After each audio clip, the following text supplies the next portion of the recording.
Hello students, कैसे हैं आप सब लोग। आज हम जो करने वाले हैं वो हमारा टॉपिक है सेल ऑर्गेनल्स। सेल ऑर्गेनल्स क्या होते हैं? ये भी सेल का ही पार्ट्स होते हैं। ठीक है, अब बात होती है कि इनकी रिक्वायरमेंट क्यों पड़ती है, इनकी ज़रूरत क्यों पड़ती है। देखो भाई, अब बेचारी एक ही सेल को सारे काम करने हैं। उसको एनर्जी भी बनानी है, उसको रेस्पिरेशन भी करना है, उसको डाइजेशन भी करना है, उसको लोकोमोशन भी करना, मतलब बहुत सारे काम करने हैं। तो ऐसे तो बेचारी थक जाएगी। अब उस बेचारी को सपोर्ट करने के लिए आ गए हैं सुपर हीरोज़। ठीक है, और वो सुपर हीरोज़ क्या है? Cell organelles. ठीक है, हम यूकैरियोटिक सेल्स के अंदर सेल ऑर्गेनल्स प्रेजेंट होते हैं, लेकिन प्रोकैरियोट्स के अंदर नहीं होते। इसी वजह से हम उनसे ज़्यादा एडवांस होते हैं, क्योंकि हमारे पास तो सेल ऑर्गेनल्स हैं भाई, सुपर हीरोज़ हैं।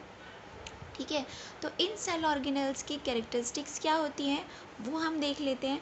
फर्स्ट ऑफ ऑल तो आपको फर्स्ट दिख रहा होगा कि these are membrane bound organelles. Membrane bounded होते हैं। ठीक है, ये मेम्ब्रेन इनको क्या करती है, बाकी जो साइटोप्लाज्म है उनसे अलग करके रखती है, मतलब इनको एक शेप प्रोवाइड करती है, स्पेसिफिक इनका स्ट्रक्चर प्रोवाइड करती है। ठीक है, एक तो सुपर हीरो, ऊपर से इनको फिर रिकॉग्निशन ना मिले, ऐसे कैसे हो सकता है। तो मेम्ब्रेन बाउंड ऑर्गेनल्स होते हैं, इनका खुद का एक एग्जिस्टेंस होता है कि भाई ये हमारी पहचान है, ये हमारी स्ट्रक्चर है, ये हमारा क्या है, इस तरह की स्ट्रक्चर है। ठीक है, तो first of all cell organelles are membrane bound organelles. Okay, second जो इनका फीचर है वो है दीज, ये प्रेजेंट क्यों होते हैं, इनका क्या फंक्शन क्या है। इनका फंक्शन होता है these are present to support complex activity of cell. ये आपको सेकंड दिख रहा है कि these are present to support complex activity of cell, कि सेल को बहुत सारे काम करने होते हैं। अब वो अकेले तो थक जाएगी, तो ये सेल ऑर्गेनल्स उसकी हेल्प करते हैं कि कोई बात नहीं, हम एक काम करते हैं, ये वाला सेल ऑर्गेनल ये काम कर लेगा एनर्जी बनाने का, ये वाला सेल काम कर लेगा प्रोटीन बनाने का, ये वाला सेल काम कर लेगा कुछ और चीज़ का। ठीक है, तो वो उन्होंने अपने काम बांट लिए ताकि एक ही सेल पर बर्डन ना पड़े। ओके, देखो कितना भला सोचते हैं, कितनी दया है इनके मन में। ओके, कि एक काम बांट लेते हैं, बेचारे एक के ऊपर काम नहीं आने देते।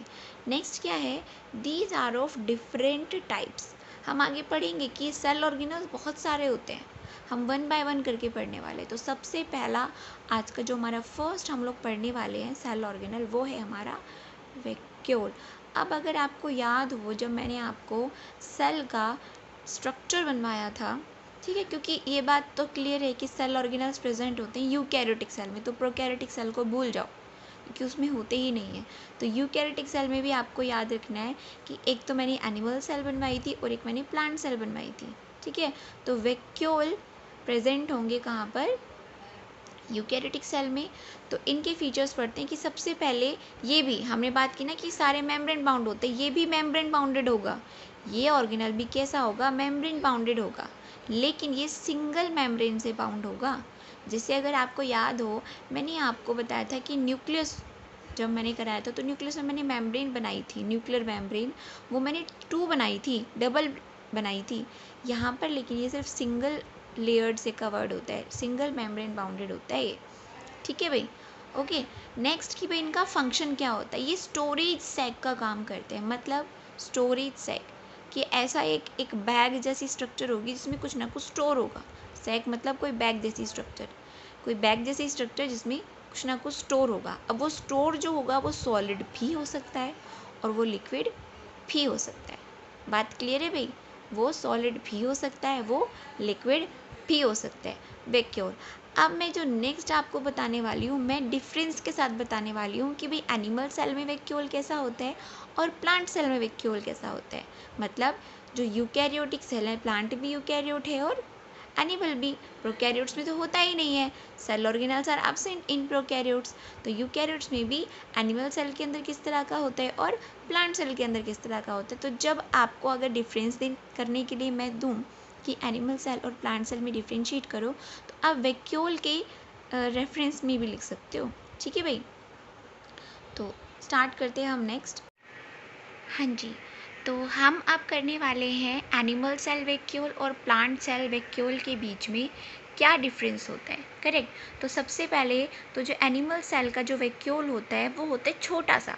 अगर आपको याद हो, जब मैंने आपको स्ट्रक्चर बनवाई थी एनिमल सेल की, तो मैंने उसमें छोटे से वैक्यूल बनवाए थे, ठीक है, छोटे छोटे वैक्यूल बनवाए थे, ठीक है। और ये वैक्यूल भी स्मॉल तो होते ही हैं, साथ में टेम्परेरी होते हैं, मतलब टेम्परेरी, मतलब कुछ टाइम के लिए बनेंगे और अपना काम करके उसके बाद क्या हो जाएंगे, डिसअपियर हो जाएंगे। और टेम्परेरी भी स्टोर क्या करते हैं, ग्लूकोज, ग्लाइकोजन और लिपिड। मतलब अगर सेल को रिक्वायरमेंट हो इंस्टेंट कुछ चीज़ की, उसको बनने में तो टाइम लगेगा, तो ये पहले से स्टोर करके रखते हैं कि भाई अगर सेल को ज़रूरत हो तो वो तभी की तभी दे दें, क्योंकि उनको बनने में थोड़ा टाइम लगेगा। तो बात क्लियर है। तो एनिमल सेल के जो वैक्यूल होते हैं वो स्मॉल होते हैं, टेम्परेरी होते हैं और साथ में स्टोर करते हैं ग्लूकोज, ग्लाइकोजन और लिपिड जैसे ऑर्गेनिक सब्सटेंस। ओके, अच्छा, अब हम बात करते हैं प्लांट सेल वैक्यूल की। अगर आपको प्लांट सेल का स्ट्रक्चर याद हो तो उसमें हमने बहुत बड़ा सा वैक्यूल बनाया था, बहुत बड़ा सा। ओके, तो बहुत बड़ा होता है तो वो क्लियरली विजिबल होता है, मतलब डिस्टिंक्ट होता है। दूसरा वो परमानेंट होता है, मतलब ऐसा नहीं है कि भाई वो थोड़े टाइम के लिए बना और डिसअपियर हो गया। परमानेंट होता है, लार्ज होता है, डिस्टिंक्ट, और इतना लार्ज होता है कि कई बार तो वो कई केसेस में क्या कर देता है, वो न्यूक्लियस को साइड में शिफ्ट कर देगा। आपने याद होगा ना, मैंने बताया था कि हमने जब स्ट्रक्चर बनवाया था तो न्यूक्लियस कोने में पड़ा हुआ था बेचारा, ज़्यादातर तो स्पेस उसका किसने ऑक्युपाई कर रखा था, वैक्यूल ने। और ये देखो मैंने आपका लिखा भी हुआ है कि प्लांट सेल में वैक्यूल में occupy 50 to 90% part of the cell. Okay, और ये स्टोर क्या करता है, हमको ये बात पता है कि इस वैक्यूल का काम होता है स्टोरेज में, तो ये स्टोर करता है सेल सैप। अब ये सेल सैप क्या चीज़ है, सेल सैप है जिसकी प्लांट सेल को रिक्वायरमेंट हो, जैसे कि उसको तो भाई इनऑर्गेनिक जो मैटर है उसकी रिक्वायरमेंट होती है, जैसे अमाइनो एसिड हो गया, शुगर हो गया, ऑर्गेनिक एसिड हो गया, ठीक है भाई। तो ये स्टोर करके रखता है इन सब चीज़ों को, इनको बोलते हैं सेल सैप। एक और चीज़ कि इसका फंक्शन कि भाई ये जो फंक्शन सेल सैप स्टोर करके रखता है, इसके अलावा ये प्रोवाइड करता है सेल को टर्जिडिटी और रिजिडिटी। ओके बेटा जी, टर्जिडिटी और रिजिडिटी। अब ये टर्जिड होता है, इसी वजह से ही क्या होगी, जो सेल के अंदर जो स्टोमेटा प्रेजेंट होते हैं ना, वो ओपन और क्लोज हो पाते हैं, बिना इसके उनके ओपन क्लोज होने में प्रॉब्लम होती है।